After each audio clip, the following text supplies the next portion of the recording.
Alors, aujourd'hui, une question basique. C'est quoi une équation? Avant tout, une équation est une égalité.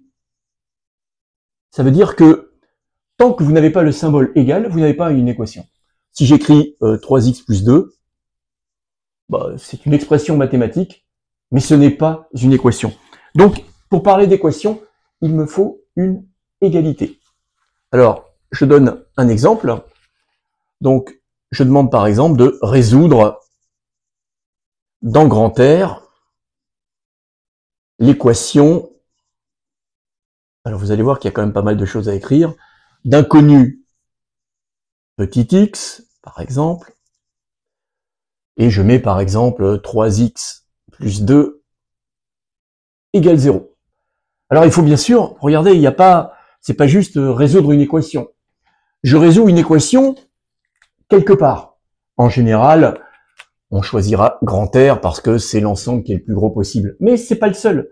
On pourrait être dans N, on pourrait être dans l'ensemble des nombres complexes. Donc c'est important de savoir où je vais résoudre mon équation.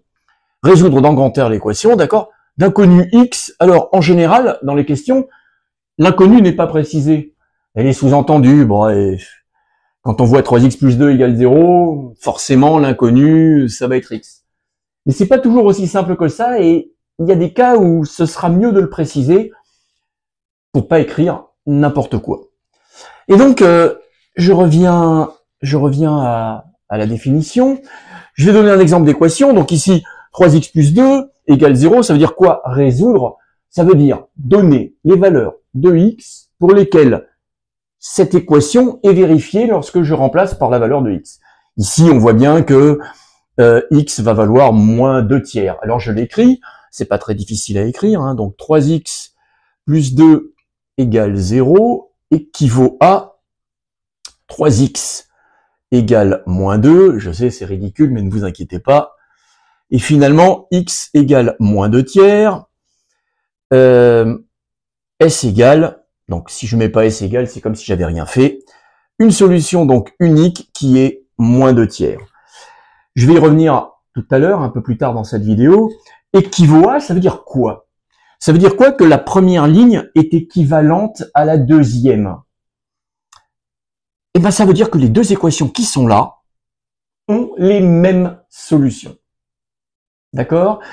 Les solutions de 3x plus 2 égale 0 sont les mêmes que les solutions de 3x égale moins 2. Ce sont les mêmes solutions. Et donc, j'avance d'équivalence en équivalence. À la fin, j'en ai trouvé qu'une. Je sais que toutes les solutions de l'équation, ce seront, il n'y en aura qu'une ici, moins 2 tiers. Et parce que j'ai procédé par équivalence. Si je ne procède pas par équivalence, eh ben, je ne suis pas sûr que toutes les solutions que j'ai trouvées à la fin soient bien les bonnes. D'accord? On y reviendra. C'est très important de procéder par équivalence. Et ça veut dire quoi? Que deux équations sont équivalentes. Ça veut dire qu'elles ont les mêmes solutions.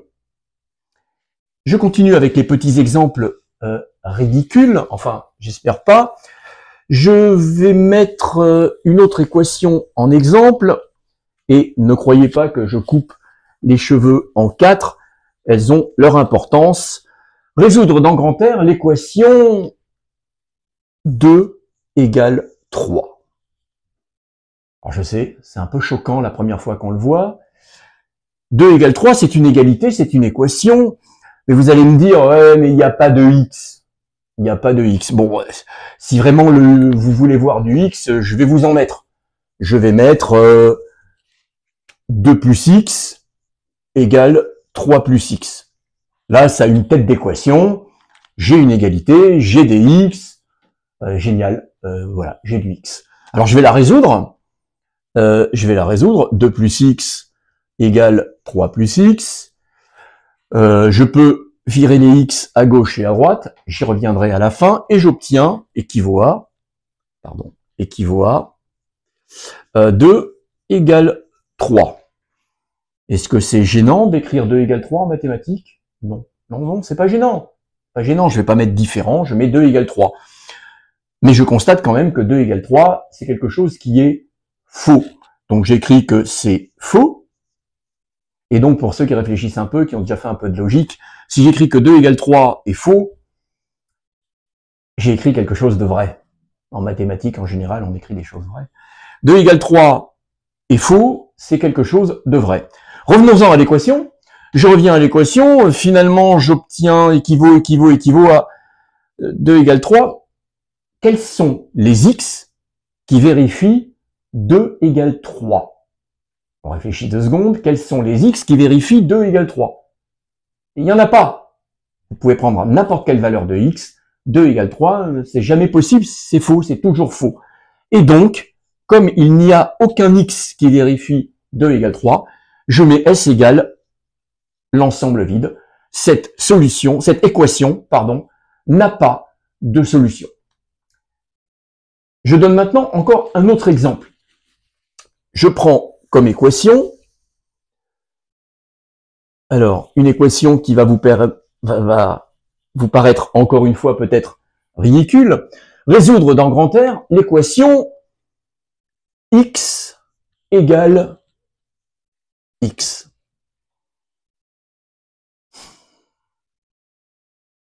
Alors, c'est une équation, puisque c'est une égalité. J'ai le fameux x qui est là, x égale x. Et donc maintenant, qu'est-ce que je cherche?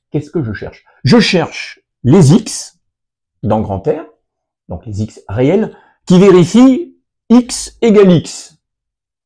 Je peux prendre n'importe quoi, j'aurai toujours x égale x. 2 égale 2, 3 égale 3, racine de 4 égale racine de 4, ce que vous voulez. Donc ce truc-là est x égale x, un peu comme celle d'avant qui était fausse, c'est-à-dire toujours fausse. Celle-là, elle sera, entre guillemets, toujours vraie. Cette équation est toujours vérifiée, quel que soit le x utilisé. Conclusion, les solutions, c'est quoi? Les solutions, c'est tous les x. S égale tout l'ensemble des réels, que l'on peut écrire aussi sous forme d'intervalle.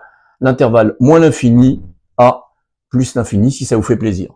Ce sont donc ces deux équations qu'on vient de voir, sont deux équations très spéciales, mais qui existent. Ce sont des égalités, ce sont des équations. La première n'avait aucune solution, S égale l'ensemble vide. Et la suivante, celle-là, elle a tous les x qui sont solutions, S égale grand R, ou moins l'infini plus l'infini, l'intervalle moins l'infini plus l'infini. Je vous remercie.